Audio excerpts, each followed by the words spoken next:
Hey, everybody. Welcome to the Rancho Cucamonga Public Library Star Wars Day. I am Sean Obi-Shawn Crosby. With me, as always, is Alan Callaci. And, of course, we are joined by two tremendous authors. We have Kevin Shinick with us today to talk about his work and life as a writer, and also Michael Kogge to do the same. Thanks for joining us. Really appreciate having the both of you here. Of course. Okay. And you're old vets at this time, even doing the virtual version. Yeah, well, I was going to say, this is our second virtual one. We've covered the gamut from 2020 to 2021.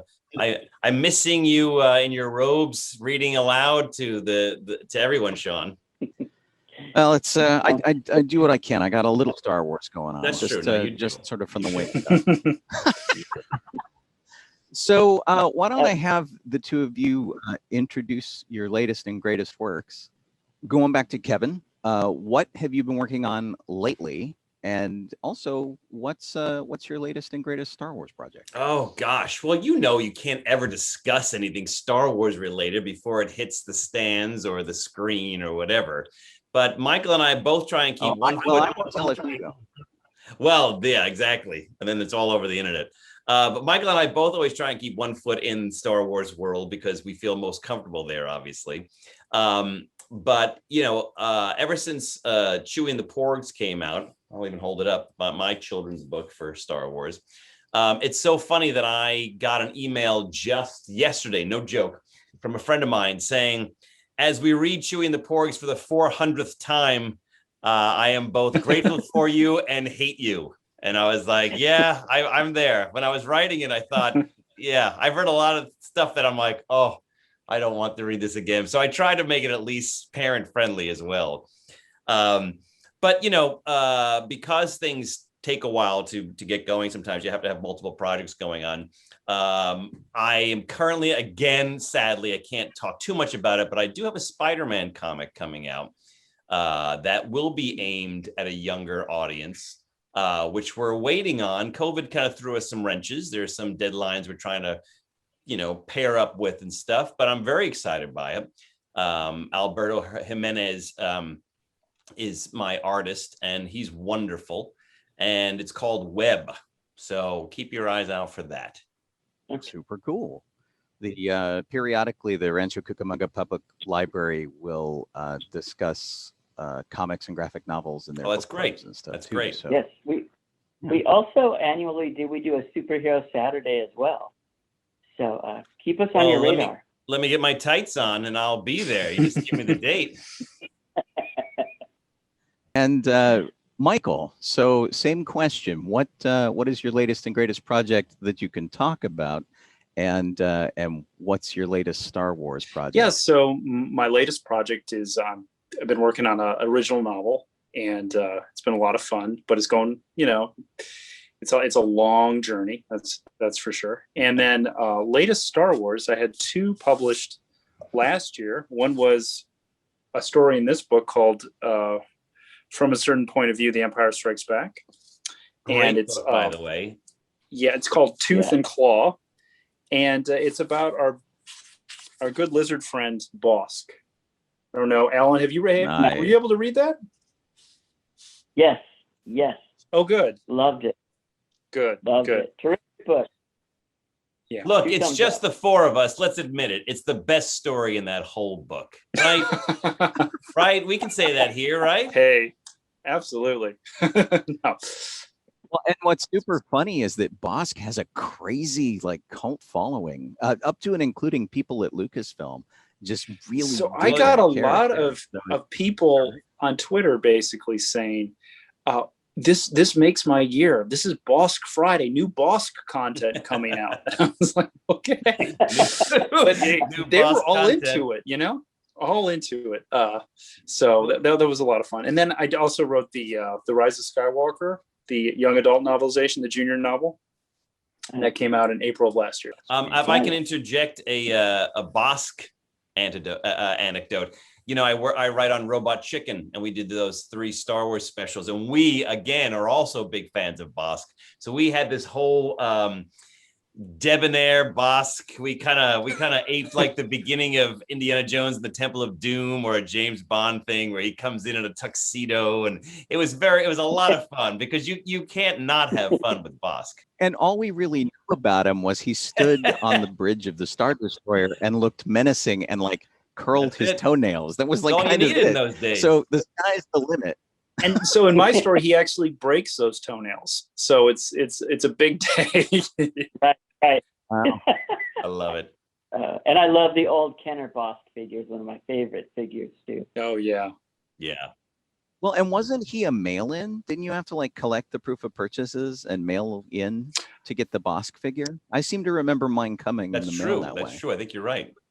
Much like Boba Fett. Yeah. It was like Bossk, I think we got that Yeah, one. when That's proving them old. I remember when my little brother was born, the way our parents plied us with toys, and I got a Admiral Akbar in the mail. I remember that to this day.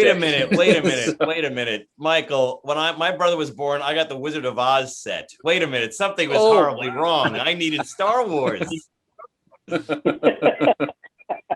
What is the Wizard of Oz set? Was that actually an action figure set? I have it, and I just gave it to my daughter. It was the whole Emerald City that opened up, and they were more like Mego dolls as opposed to action figures. They're the Mego dolls. Oh. And I'll admit it, I had Dorothy 8-inch. and the Witch and Glinda. And the others as well. But, let's call it as it is. They make that. Well, now that we've been That's really introduced to your work, as you know, this is a library event. We have a lot of young viewers. Outside of your own work, which we highly, highly recommend for our listeners and our patrons, are there some other books you would recommend for parents, for their kids, for children, and picture books such as your book, Kevin, Chewie and the Forge? I'll hold it up again because we do on talk shows. But there are a number of really great books out there, not just the little backstory was when Lucasfilm asked me if I wanted to do a children's book, I thought of course the answer was going to be yes, but I thought, what was my in?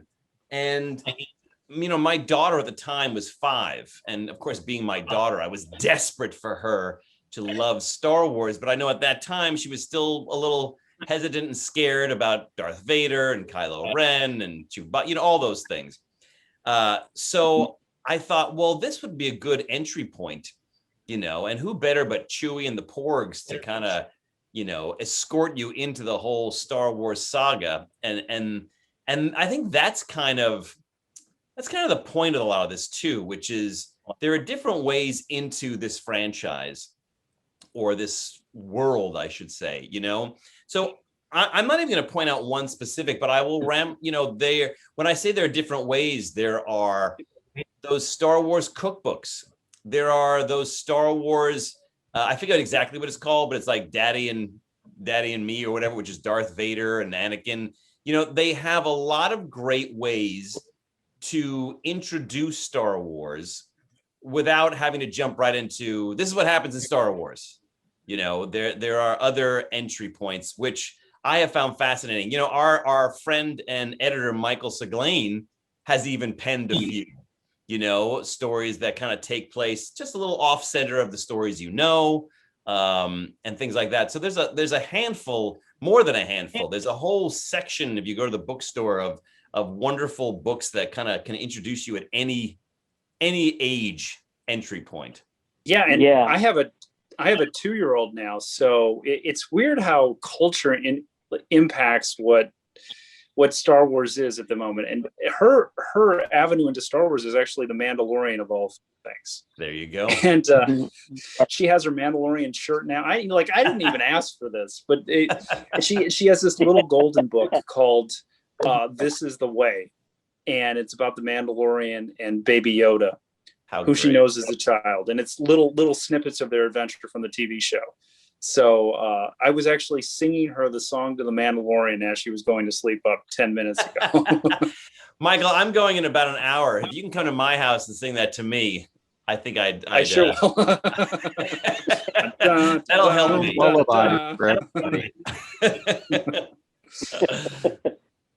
Alan, what are some of yours? You've seen a lot in the library there. Yeah, like you said, Daddy's Little Princess, that whole story is insanely popular. There's a pretty cute one called Are You Scared, Darth Vader? I Right. believe is the title. I might have the title off just a little bit. I really like that. I like the artwork and the colors. Those are some of my favorites. We just, Sean and I, we talked to Ashley Eckstein, who will be one of our guests this year too. And she just wrote a little golden book, I think called I Am a Padawan, I believe. I have to point out that you reminded me, Alan, that, you know, all these books, these picture books, when you do it for children, you know, have such great artwork that we rely on. This is Fiona, and we talked about messing up people's names earlier. Fiona's last name is H-S-I-E-H. So I hate to even butcher it, but she is such a wonderful artist and really has brought this story to life in such a cute, adorable way that, you know, the Porgs easily are lovable as is, but I think Fiona takes it to another level here. So I had to thank her for really, you know, upping the ante. I was going to say, I know Sean's been reading a lot of kids' books via Zoom these days to classrooms and things. So I was going to wonder, Sean, do you have any particular ones that you've been enjoying reading to the kids? I've been reading a lot of 5-minute Star Wars stories, Yeah, that was a great. which seem to have, I can't tell if they've all been written expressly for those books or if they've come from other sources. And they are exactly 5 minutes with really great pictures. And we've gotten really fancy. We've got like a camera down on the art and me in the corner. And That's great. It's very reading rainbow.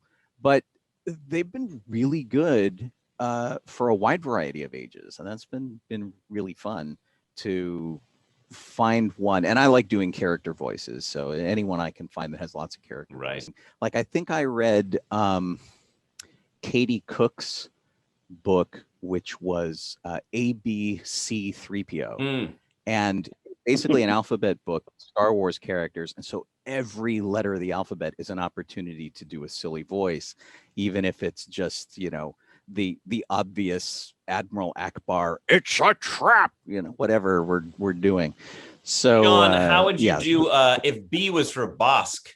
How exactly do you think you would you would approach that one? I don't think we ever got any actual dialogue. I think we might have. Didn't we get? Right. Basically, that was it. Just kind of. There you go. He's sort of like a sneak Don't hold back. to me. That's fine. I think there's another really good book, kids book I should recommend too, and it's called the Wookie Storybook. It's from the 70s. It's, you know, I had it when I was a kid. It's an orange book. And it's about Chewbacca's son, Lumpararu, I think his name is. Lumpy. Yeah. And he falls down Kashyyyk's forests into like the lower forest because these tall trees go up for miles. So he falls down and he gets, you know, all these snakes and these lizard creatures, and he has to get home. And it's just a really, really cool book. I love that I couldn't even attempt Fiona's last name, and you came out with Lumpararu. Well, unlike the Star Wars holiday special, you could actually understand the Wookiee language in the book. Right. It's right. And you could understand the story too, you know. Yeah. Well, there's that. There's another popular series too for slightly older kids, probably about 3rd, 4th, 5th graders. I think the series is called Jedi Academy. I know that checks out quite a bit at the library as well. And I also know, I can give you another plug, Michael. I think some of our Star Wars encyclopedias are just insanely popular. They love learning about every character, every ship, every detail. That's awesome. Yeah. Well, awesome. And there was the other one. I think the first time I did an event with you, Michael, was in Santa Monica, and we were doing you were doing a signing and a reading. Absolutely everything I need to know about Star Wars, which is basically an encyclopedia for kids or for any ages. It's a really tremendous book in the sense that the way they they did it is the layouts are amazing. They're very frenetic, very hyperactive, lots of little odd statistics. And I would spend sometimes 2 days writing a spread. A spread is 2 pages with all these details on it, just trying to find 13 facts about Obi-Wan that nobody knows, that are cool facts. Right. So that was a challenge of writing. I was one of 4 writers on that book. Like he painted his toenails, things like that. Right, exactly.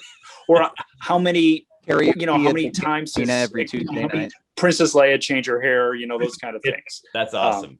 And we have at this particular event, it inspired a lot of kids to do art based on the book, which was really interesting. They would take an entry and then they would draw it. And I still have a picture on my refrigerator from one of these kids who drew a picture of I think it's Ben getting killed, and I was dressed as Obi-Wan. I'm not entirely sure how I feel about that, but it's still on my refrigerator years later because it was just so cool. I was always a fan growing up of all those cross-sectional books, that would take a ship, cut it in half, take someone's house and cut it in half. As a kid, I always remember if I had a moment, I would sit down and draw blueprints of my house, but then of course all the secret rooms that didn't exist but really did exist, and the boat underneath my house that led to the lagoon, the helicopter pad that was hidden under the garage. So whenever I see those books, I always smile thinking back to those days, because they do have a number of them now for basically all the ships, and you get all the ships books from Star Wars, and you get that nice cross section with all the things you didn't know existed in those like the Millennium Falcon or an X-Wing or any of those. Yeah, no, it really helps for vocabulary too when you're writing a Star Wars book, to be able to refer to some of these reference books, to know what they call different little buttons or areas of the ship. Yeah, absolutely. And we have multiple copies of the book Michael was just talking about that he's part of, and those things fly out of there along with what you were talking about, Kevin. The ship manuals or with the fold-out pages. Yeah. Everybody from second, even like some junior high and high school kids love those books. Actually, even some older kids enjoy those in the details. Yeah, well, there's so much detail. I mean, those poor illustrators having to break down the shuttle Tidarium. I mean, oh wow. And figure out what was in there. I think those were Chris Reif and Chris Trevas. I think those were the 2 authors on those cutaway books. And they would choose like some really obscure ship that you didn't really remember to begin with, and then they'd have to make up the inside of it, and it was nuts. But it's like a Where's Waldo for tech heads. Yeah. Well, where's the laser? As Michael said, those books are invaluable to us when we're writing, our other stuff. I have a more, this was a young adult book that I wrote called Force Collector, and you get the opportunity, when you're writing with a story group to be like, hey, has anybody talked about this ship or this planet or this room? Does it exist? And if it doesn't, hey, can I go nuts and explain, all these things? And sometimes you're like, yeah, no one's ever talked about wherever we are. So do that. But it's helpful, as Michael said, to know the world so well that you can, just refer to certain things and know what you're talking about, even when you're talking to story group, to say, this is what I'm looking at, Okay. I agree. Actually, for the short story, the boss short story I wrote, it was fun because there wasn't any reference material for this Wookie ship that I basically got to craft it, and it's all out of wood. So because the Wookiees would even build their spaceships out of wood, that's my idea. And I thought, hey, well, what would it look like? What would the insides be? How would they lacquer the walls? Would they have tree trunks? They sleep in the story in actually a tree inside the ship. So it was just a fun thing to do. That is fun. Okay. And to wrap up this brief segment, and stay tuned, we're also going to have another segment where we also talk about young adult and adult Star Wars books with both Kevin and Michael. But do you remember your favorite or your first Star Wars book as a kid? Well, yeah. I mean, it was Heir to the Empire because, the movie, I think I read that when I was in college, and I was just, hooked. It was, I mean, we all read Splinter of the Mind's Eye. We all read that, which was great. But I remember, because that was within, between movies and stuff, but then to actually have, Timothy Zahn's book come out after that, I just remember devouring it and being like, oh my God, the world has lived on, because, Star Wars ended for that time period. And so this was great stuff to come out. I'm not alone when I talk about how much Timothy Zahn really grabbed everybody, because we were so just in love with the idea that these characters could continue on. Yeah, for me, I remember going to the library constantly, in that from like 1983 to 1991, when there was a dearth of new Star Wars stories, and I would just constantly get out the Lando books, the Lando Calrissian novels, and the Brian Daley Han Solo novels, and I checked them out so many times because couldn't find them anywhere but the library. And right. they're still some of my favorite stories. I think they're well written, and they have great stories, and they showed you how to tell a Star Wars story without. They had so many limitations that they almost had to create their own little pocket universes, those writers, Brian Daley and L. Neil Smith, to tell their stories, because they really couldn't talk about the Empire. They couldn't talk about the Jedi. All they had was the Millennium Falcon, Chewie, Han, and Lando. That's it. And they just did a really good job. Those books were pretty incredible, and we'd always secretly hoped that they would make movies out of those. But the ones that messed me up, I was 10 years old when Star Wars came out, and I got to Star Wars in a roundabout way because I'd read the book, the novelization that Alan Dean Foster wrote in George Lucas's name, 6 months before the movie came out, because they released it 6 months before the movie came out.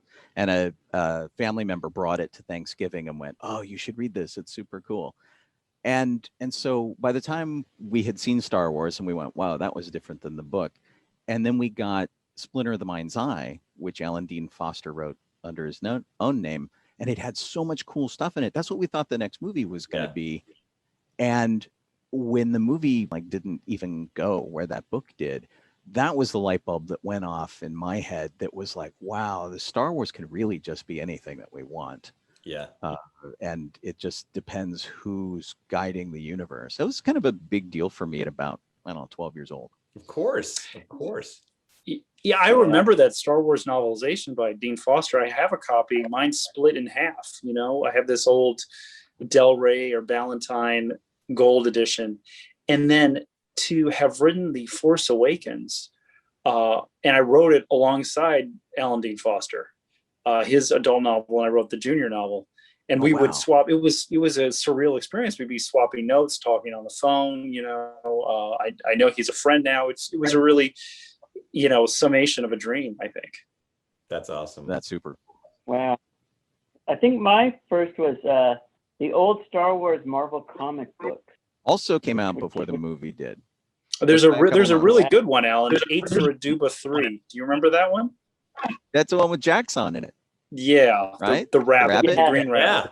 Yeah, loved him. The green rabbit. I kept waiting for them to bring back that green rabbit, just as a fan, even in the background or something in one of these new Disney ones, just to say a little nod to people who do the comics. Yeah. It'll happen. He showed up in the Clone Wars as like a fatality. They came up on his body, which was kind of gruesome. And then, but this year he's getting an action figure in the 6-inch scale. They actually have this Jackson action figure that's about to come out. And those of us who were kids at the time reading that comic, because that comic, I think, really was something like comic book number 8. So 1 through 6 was all the movie. Right. And then they had to diverge from the movie and go somewhere. And they had just started doing that. And it got a little weird because they started also pulling from literary things. Like we had Don Juan Quixote, Jedi Knight, and really weird stuff. But as 10-year-olds, we ate that stuff up. We thought it was the best. Of course, anything we can get our hands on. I still really like that stuff, and there's still a freshness to it. You go back to those comics, and they're so bold and innovative and inventive, and they're fun. Well, as you said before, Michael, a lot of times you do better when we have the parameters. And so you know, and we're told we can't go here, can't go here, can't go here. And, you know, I find at first you're cursing everybody, but then afterwards you're like, no, this is kind of forcing me to find a new cool way. And a lot of those books, as you're saying, I think were very interesting for that reason, that you're like, oh, wow, really clever, because you couldn't just rely on, you know, where everybody thinks this story would go. So it's always interesting when you know that too, in hindsight, being like, oh, that's cool. Like you said, with you can do Han, Lando, and Chewie, but you can't go anywhere else. And even Splinter of the Mind's Eye, you know, he was told, can't touch this, can't touch this, can't touch this. And so, you know, it's very, it's a very novel idea now. Yeah, well, in that one, Alan had only, I think he only had one. He could only be on one planet because they were gonna film it as a TV movie, I think. So Lucas told him, you know, you got to keep the sets really tight. Right. As I understand it, that was going to be a story if Star Wars hadn't done particularly well, but just well enough to make another movie. Exactly. It was supposed to be more of a closed universe kind of thing without all the space battles. And then Star Wars, of course, did gangbuster business, and then we got The Empire Strikes Back instead. Right. How much more difficult do you think it is as an author to like connect to young adult readers and to teen readers versus the kids? Because you tell a kid a story, a really young one, they're pretty much just great with everything. But I feel like you have to work harder for the teen audience. Well, I'll jump in. You know, as we were saying before, I had written that Chewie and the Porgs for the children's book. But then I had the opportunity to write a young adult novel, which is called Star Wars Force Collector, which was fun for me because it's an original story, original characters in the Star Wars universe that have their own very distinct arc. In a nutshell, I have a character who, when he touches things, gets these massive headaches so bad that he passes out. But before he passes out, he sees these images and he doesn't know what they are. And his family thinks like he may have a brain tumor, but his grandmother thinks he has the Force. He just doesn't know how to use it. And this takes place a little bit before Force Awakens. So there are no Jedi to seek out in order to learn about becoming a Jedi. And so his grandmother suggests that he go out into the world and find objects that the Jedi may have touched, because the reason he's getting those headaches is because whenever he touches an object that has somehow been touched with the Force, he sees that object's history. So she suggests going out and finding objects and touching them, and maybe those images will give him a tutorial. So what I thought was fun for me was and this sounds like a plug, and it's exactly what it is, but it's true. It's the perfect Star Wars book for people who know nothing about Star Wars because it's its own story, but it's also a perfect book for people who know everything about Star Wars, because whenever Carr, who's the lead character, touches an object, we flash back to the movies, the comics, the animated series, all nooks and crannies of that universe. So you're always exploring and discovering something new. And to answer your question from earlier, Sean, I don't know about Michael, but like I don't think, I'm writing for a young adult. My stories are for everybody. I want them. I want to be entertained.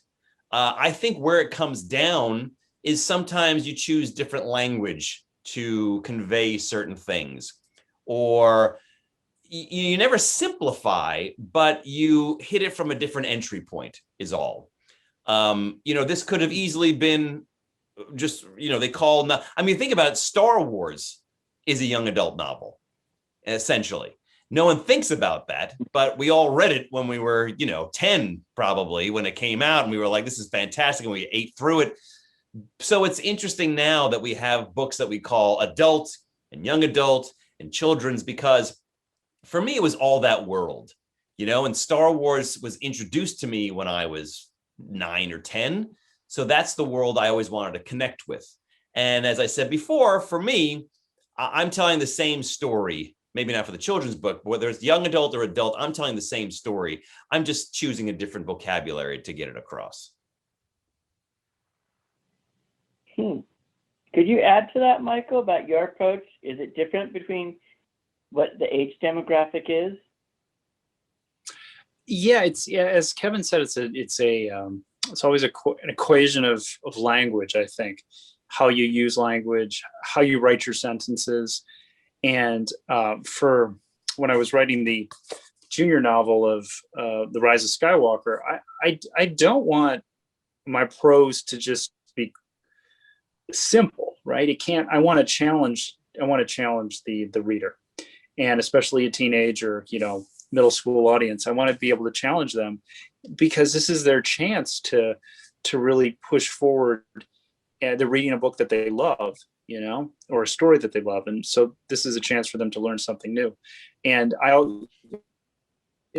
when I look at it, I write for all ages, and in fact, I have emails from people who are in their 50s and the 60s who really love these books. They said these are great adaptations, which is great to hear from older fans. So I also think you can add things in these different genres, whatever, that you might not be able to add in other adaptations or other age groups.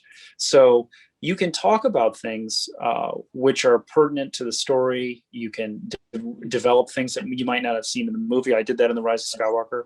I'm sure, Kevin, you did that in Force Collector when you go back to different scenes of the films and you kind of tell it from a different angle. Right.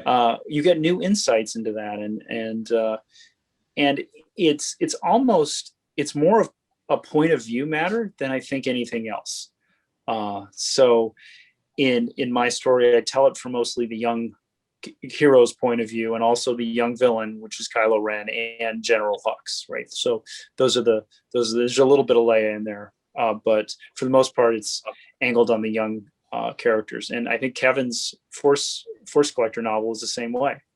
Yeah, and it's interesting how you say that, Michael, because I don't know if people pick them up for this reason, but like if I'm going to read a novelization of the movie or a TV show or whatever, I'm doing it to get more information than I saw on the screen. It's like your scenes, a lot of your scenes in Rise of Skywalker, I thought were brilliant and helped what I thought maybe the movie might have missed or something like that. So, and we're all the same family, so we're all contributing to the same story. So it's a question of, and we're living in a different age now where it may have been one way with the original trilogy, but now with like what we call the Disney trilogy, I think a lot of this is constructed like this on purpose. You want to know more about C-3PO's red arm? You got to read the comic. You want to learn more about what happened when Kylo was on that planet? You got to read Michael Kogge's book. You want to read, it's kind of constructed that way. We've kind of embraced what was organically happening as we were getting older and older, Again, going back to talking about like young adult versus non-young or just adult. I remember, I think it was in 7th grade or 8th grade, we read Sherlock Holmes, Hound of the Baskervilles. And I ate that up. And now that's not young adult, but it was introduced to me at a time when I was hungry for that type of thing. And I also remember reading, and I don't know if many people are familiar with this book. Alan, maybe you are at the library, but it's called The White Mountains. And it's a series of books. Is that John Christopher? Yes, it is. The tripod. I love that. What'd you say, Michael? The tripods. Yeah, the tripods. Yeah. I love that series of books. We read that in 8th grade. And only later did I realize it was a young adult novel. Like my brother and I have been touting that book for years. And I had to take him aside at one point and be like, you do know that's a young adult book, right? And he was like, what? I assumed it was on par with Sherlock Holmes because we all read them at the same time. You know what I mean? So it's interesting how what we call them and how we our approach to them all. And it's interesting that I don't think there even was really a young adult label till fairly recently. Exactly. My point. Yeah, a good book is a good book. I mean, right. That's the truth of it. I mean, there are some great kids books. What would you call kids books? And there's some other, better books aimed for children or aimed for teenagers than there are for adults sometimes. Yeah. So it's like not a. I'd rather read Mrs. Brisby and the Rats of Nim than, you know, the latest bestseller at the airport. So True. Well, and it's interesting that, you know, the way you sort of answered my question is that it's everything is in service to the story you want to tell, not to the audience that you're supposed to serve. And I find that extremely cool because I remember being a kid just voraciously reading whatever someone would put in my hands. And sometimes that was, you know, The Hobbit or Starship Troopers. And sometimes it was like, you know, some movie novelization or something like that. They were all different levels and all different subjects. And yeah, we totally ate up Sherlock Holmes and you know, whatever we could find in the library. We cleaned out our elementary school library for you know, books. At one point we ran out. They had to order more books. But as a kid, they never wrote for us. They just wrote good stories. And it makes me happy that regardless of what label might be applied to these things in bookstores, even though it may steer readers of a certain age to a certain type of book, that you guys are much more interested in just telling a really great story, regardless of who wants to read it. Yeah, I would say so absolutely. Too. Yeah, and I think these books are all kind of stepping stones to even, you know, harder, what we call more, you know, literary books. You know, hopefully to The Great Gatsby, to Huckleberry Finn, to, you know, all the great books. The classics. Was he one of the bounty hunters? Huckleberry Finn? Oh, Huckleberry Finn, yeah. I will say there is the more importantly than writing for a young adult or adult when I was writing Force Collector was to also not alienate my audience in the sense that, you know, everybody here on this Zoom is enormous Star Wars fans. We can talk Star Wars like the best of them. We can go down the rabbit holes for hours and hours. But I kept thinking, I'm not writing this book for me. I'm writing this book for a universal reader. So I don't want to lose people by showing off, oh, hey, I was able to go so deep, you don't even recognize it anymore. You know what I mean? It's kind of like skimming across and knowing when to, again, write for your audience and not write for you per se. You know, I don't want, I just said it before, I don't want to alienate my audience by showing off all that I know, because we all know so much, but it can't get in the way of good storytelling, which is what you were saying, Sean. I think, though, that both yourself and Michael, you have favorites because you're rooted in these things. And I imagine in the case of something like Force Collector, where you needed artifacts and locations for your character to interact with and get his, you know, force spark, that still probably led to your selecting some of your own favorite moments to kind of put absolutely in there, right? Absolutely. Yeah, there were moments that I thought, wait, why did they say that in the movie? And that I thought, well, now's my opportunity to tell you why they said that in the movie. Or, you know, because, you know, we joke that one of the things we do well on Robot Chicken is to continue the scene beyond when the camera stopped.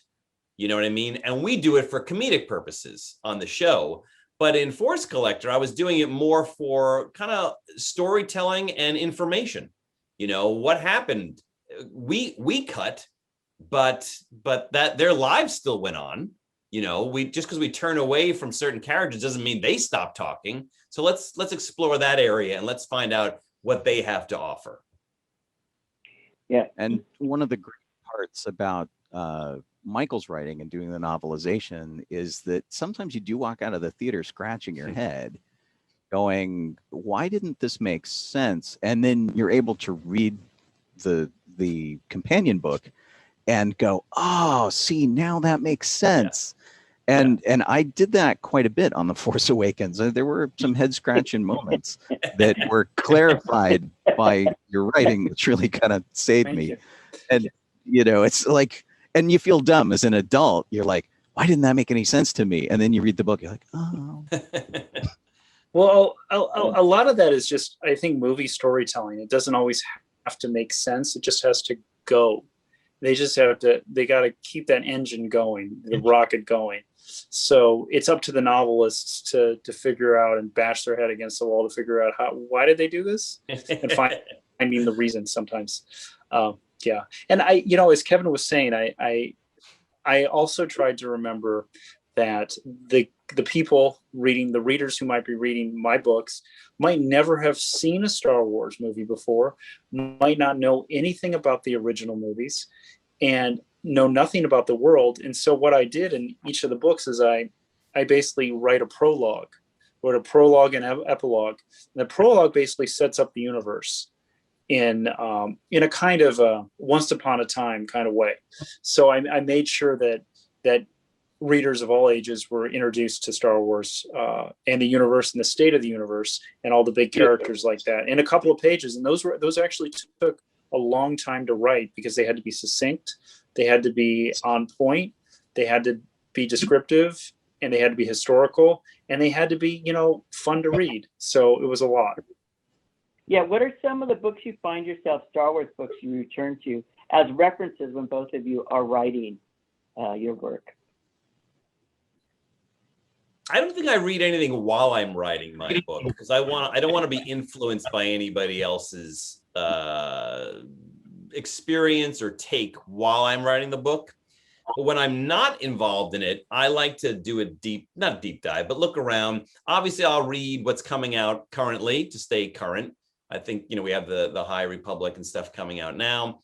But I will say, and Michael, you can remind me the author's name. I think you know him. I read Tatooine Ghost, which I thought was an interesting take. And what I liked about it was basically Princess Leia is given a mission where there is some secret code hidden in a painting.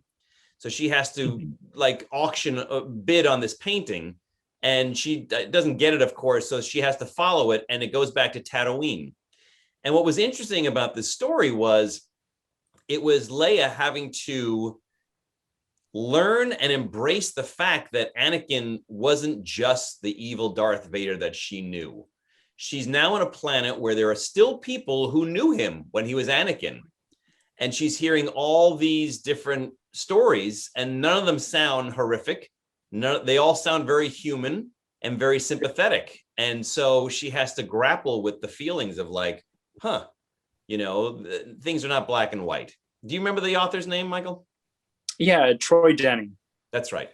He's written a lot of Star Wars. He's a great writer, good guy. And he wrote a lot of the expanded universe, what we call now the expanded universe. But, I always like to say Star Wars is Star Wars. What you enjoy is what you enjoy. I'm like Kevin. I don't read Star Wars when I'm writing Star Wars. I find there's too much Star Wars, but that's definitely the truth. It is. So I want to read something completely different, whether it be nonfiction or fiction. Usually not science fiction or fantasy. While I'm writing that, I have to read something different because I need to reset my brain. So yeah, and not even reading. I try and involve things that are happening in my life if I find them interesting. A big part of my character Car's journey is finding out his heritage and things like that. And at that time, I was doing the whole ancestry.com and finding out, about my relatives, and, my wife found out she had a sister she didn't know about. It was all this stuff that was coming out, and it was dovetailing with Car's journey. So it really brought it to life, I thought, in an authentic way. Oh, nice. That's cool. Wow. Well, thank both of you for your time and always being so supportive of our event over the years. And we hope to have you in person sometime soon in the next year. That would be nice. But thank you so much again. And as always, super grateful for your time and your insight, and of course your work, your writings is always tremendous. So thanks for having us. Thank you, Sean and Alan, for having us. This was a really great conversation. Always. Thank you guys, and good luck to you too during all this time. Yeah. May the force be with you. And also with you. Always.